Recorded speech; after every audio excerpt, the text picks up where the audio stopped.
नाज़रीन आदाब, 16 अप्रैल 2024 मुताबिक 6 शव्वाल के अवधनामा वॉइस एडिशन में आपका खैर मक़दम है। आप समाअत फरमाने जा रहे हैं अवधनामा में शाये अहम खबरों के खास हिस्से। मथुरा की शाही ईदगाह से मुताल्लिक सुप्रीम कोर्ट ने कमिश्नर के सर्वे पर अबूरी हुक्म इम्तिना में तौसी कर दी है। हालांकि अदालत ने इलाहाबाद हाई कोर्ट में चल रही समाअत पर कोई रोक नहीं लगाई है। सुप्रीम कोर्ट ने वाज़ेह किया है कि इस केस की समाअत हाई कोर्ट में जारी रहेगी कि आया दरख्वास्त काबिल समाअत है या नहीं। सुप्रीम कोर्ट ने शाही ईदगाह मस्जिद कमेटी की दरख्वास्त पर नोटिस भी जारी कर दिया है। इस केस पर समाअत के बाद सुप्रीम कोर्ट ने फरीक़ैन से जवाब दाखिल करने के लिए कहा है। अब इस केस की अगली समाअत 5 अगस्त को होगी। वज़ीर आज़म नरेंद्र मोदी ने कहा कि वन नेशन वन इलेक्शन उनका अज़्म है। उन्होंने कहा कि वन नेशन वन इलेक्शन का निफाज उनकी पार्टी के इंतखाबी मंशूर में किए गए बड़े वादों में से एक है।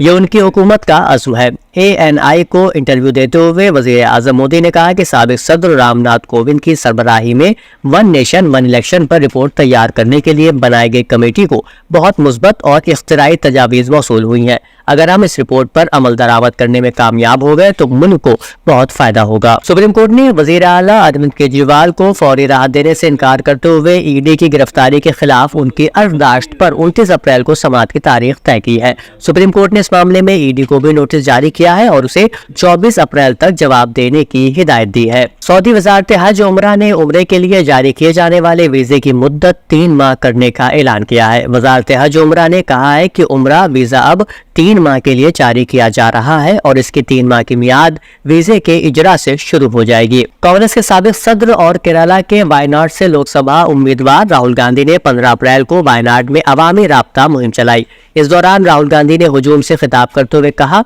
कुछ बीजेपी अरकान पार्लियामेंट कह रहे हैं कि वो आईन बदल देंगे। कांग्रेस पार्टी RSS को मुल्क का आईन नहीं बदलने देगी। हर हिंदुस्तानी की हिफाजत करना कांग्रेस पार्टी की जिम्मेदारी है। सुप्रीम कोर्ट और हाई कोर्ट के 21 सुबुकदोश जजों के एक ग्रुप ने सोचे समझे दबाव, गलत जानकारी और अवामी तौर पर बेइज्जती के जरिए अदलिया को कमजोर करने के कुछ ग्रुप्स की बढ़ती कोशिशों पर फिक्र का इजहार करते हुए चीफ जस्टिस ऑफ इंडिया को एक खत लिखा है।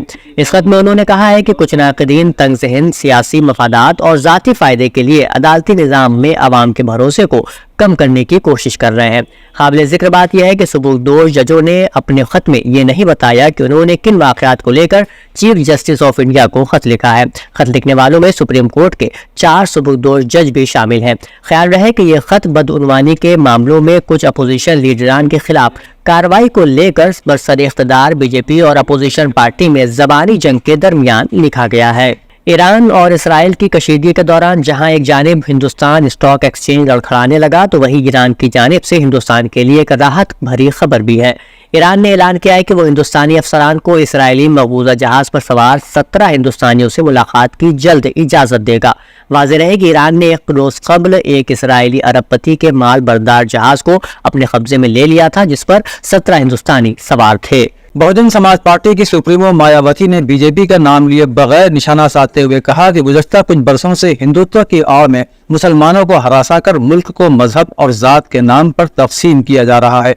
मायावती ने पीर को एक इंतखाबी रैली से खिताब करते हुए कहा कि कांग्रेस और बीजेपी की गलत पॉलिसियों की वजह से मुल्क में बेरोजगारी की खौफनाकी किसी से छुपी नहीं है। इसलिए पढ़े लिखे बेरोजगार नौजवान मायूस हैं। दलितों, पिछड़ों, कबायलियों और दीगर तबकात को गुज़श्ता कुछ बरसों से सरकारी नौकरियों में अधूरे पड़े रिजर्वेशन का कोटा पूरा नहीं हुआ है। मुल्क की आवाम का एतमाद इन पार्टियों और इत्तेहाद से उठ चुका है। बीजेपी ने 14 अप्रैल को लोकसभा इंतखाबात 2024 के लिए अपना इंतखाबी मंशूर जारी किया। बीजेपी के इस इंतखाबी मंशूर पर समाजवादी पार्टी के सरबराह अखिलेश यादव की अहलिया और SP रुकन पार्लियामेंट डिम्पल यादव का रद्द-ए-अमल सामने आया है। बीजेपी के इंतखाबी मंशूर के ताल्लुक से डिम्पल यादव ने कहा कि हुकूमत सिर्फ तालियां बजवाती है, अवाम हुकूमत बदलने के लिए अब पूरी तरह तैयार है। हमारे नौजवान समझ गए हैं कि बीजेपी अपने वादे पूरे नहीं कर पाई। मौजूदा हुकूमत की तरफ से कोई गारंटी नहीं है। किसानों की आमदनी दोगुनी करने की बात, काला धन वापस लाने का वादा, इसकी कोई गारंटी नहीं, ये सिर्फ घंटी है।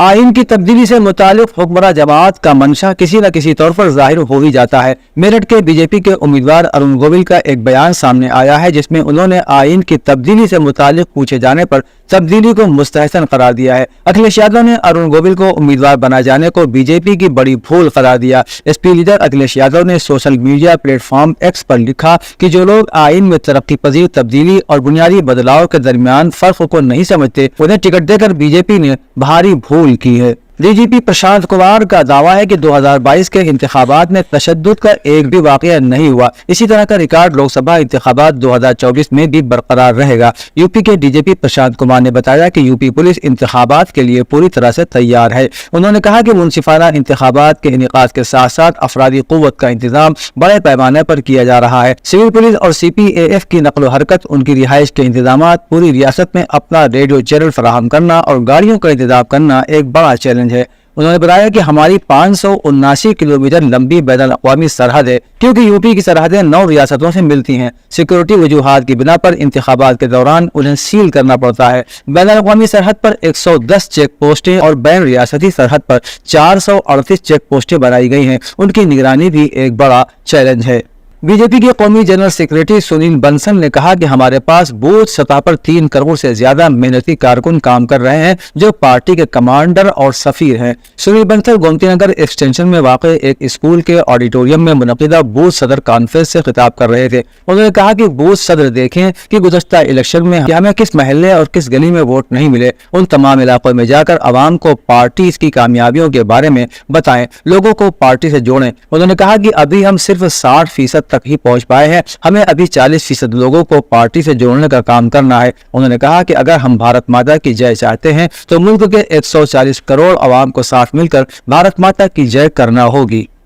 अवधनामा के जहानुमा सतह के मुताबिक सऊदी अरब के वजीर खारिजा शहजादा फैसल बिन फरहान ने खलीजी रियासतों और वसती एशिया के दरमियान मुश्तरका अक़दार, मफादात और गहरे तारीखी ताल्लुकात की बुनियाद पर हम आहंगी और मुशावरत को मजबूत बनाने की अहमियत पर जोर दिया है। उन्होंने कहा कि सऊदी अरब वसती एशिया के खित्तों को एक महफूज, मुस्तहकम और खुशहाल खित्ता बनाने और सबके लिए बेहतर मुस्तकबिल की उम्मीद, तरक्की और खुशहाली की हिमायत करता है। ये बात उन्होंने ताशकंद में वसती एशियाई ममालिक और खलीजी वज़राए खारजा के इजलास से खिताब में कही। बता दें कि खलीज ताउन काउंसिल के ममालिक और वसती एशियाई ममालिक का इजलास अजबक दारुल हुकूमत ताशकंद में मुनक़िद हुआ, जिसमें शहजादा फैसल बिन फरहान ने खित्ते में अमन और इस्तेहकाम के लिए कोशिशें जारी रखने की अहमियत पर जोर दिया। अमेरिकी सेंट्रल कमांड ने ऐलान किया है कि उसने ईरान के 80 से ज़ायद ड्रोन्स और 6 बैलिस्टिक मिसाइलों को तबाह कर दिया, जिन्हें ईरान और यमन से इसराइल पर दागा गया था। उन्होंने एक्स प्लेटफॉर्म पर शाये होने वाले एक बयान में मजीद कहा कि उनकी फौजों ने यमन में हूसी के ज़ेर कंट्रोल इलाकों में एक बैलिस्टिक मिसाइल और 7 ड्रोन्स को लॉन्च करने से पहले ही तबाह कर दिया। उन्होंने कहा कि हमारी फौजें ईरान की तरफ से किए जाने वाले खतरनाक इक़दामात के मुकाबले में इसराइल के दिफा के लिए तैयार हैं। इतवार की शाम ईरान के वज़ीर ख़ारिजा हुसैन अमीर अब्दुल्लाहियान और यूरोपीय यूनियन के खारिजा उमूर के सेक्रेटरी जोसेफ बोरेल की गुफ्तगू हुई। इस गुफ्तगू में वज़ीर ख़ारिजा ईरान ने शाम के दारुल हुकूमत दमिश्क में अपने सिफारत खाने के करीब वाक़ कौंसिल खाने पर सायूनी हमले और उसमें अपने फौजी मुशीरों की शहादत का जिक्र किया और इस बात की याद दहानी कराई कि सायूनी हुकूमत का ये इक़दाम वियना कन्वेंशन की खुली खिलाफ वर्जी होने के साथ साथ इस्लामी जमहूरिया ईरान की रेड लाइन से अबूर के मुतरादिफ था। अमीर अब्दुल्लाहियान ने यह बात जोर देकर कही कि सायूनी हुकूमत के इस गैर कानूनी इक़दाम के बाद अक़वाम मुत्तहिदा और सलामती कौंसिल ने एक मजम्मती बयान जारी करने से भी गुरेज किया, जिसके बाद ईरान के सामने अपने दिफा के कानूनी हक के दायरे में अमल करते हुए सायूनी हुकूमत की तंबीह करने के सिवा कोई चारा नहीं था। इरना की रिपोर्ट के मुताबिक हिजबुल्लाह लेबनान ने एक बयान में कहा है कि इस्लामी जमहूरिया ईरान ने तमाम तर खतरात और दबाव के बावजूद अपने फितरी और कानूनी हक का इस्तेमाल किया है और बेमिसाल शुजाअत और दिलेरी और इलाके और दुनिया की सूरत हाल का इंतहाई गहराई से इदराक करते हुए नस्लकुश इसराइली हुकूमत के खिलाफ ठोस और भरपूर जवाबी कार्रवाई की है। हिजबुल्लाह लेबनान ने कहा कि इसराइल पर ईरान के मिसाइल और ड्रोन हमले के तवील मुद्दती सियासी और स्ट्रेटजिक अहदाफ वक्त गुजरने के साथ साथ जाहिर होंगे और मसले फ़लस्तीन और सायूनी दुश्मन के खिलाफ मुज़ाहमत में एक नया मरहला वजूद में आएगा। अफगान हुकूमत के डिजास्टर मैनेजमेंट डिपार्टमेंट के तर्जुमान जानान साइक ने कहा कि जुमे से शुरू होने वाली बारिशों की वजह से आने वाले सैलाब से बहुत ज्यादा इंसानी और माली नुकसान हुआ है। उन्होंने कहा कि इब्तिदाई मालूमात से पता चलता है कि सैलाब में बदकिस्मती से 33 अफराद शहीद और 27 जख्मी हुए। जानान साइक ने कहा कि ज्यादातर हलाकतें छतें गिरने से हुई, जबकि तकरीबन 600 मकानात तबाह हो गए। तकरीबन 600 किलोमीटर सड़क टूट फूट का शिकार हुई, जबकि तकरीबन 2000 एकड़ ज़राई जमीन सैलाब से बह गई। उन्होंने बताया कि मुल्क के 34 में से 20 सूबों में मूसलाधार बारिशें हुई हैं, जबकि गैर मामूली खुश्क मौसम सरमा के बाद जमीन बंजर हो गई थी और किसान काश्तकारी में ताखीर करने पर मजबूर हो गए थे। अवधनामा में शाये मज़ामीन को मुकम्मल तौर पर पढ़ने के लिए अवधनामा की वेबसाइट www.awadhnama.com पर विजिट करें और ई पेपर पर क्लिक करें।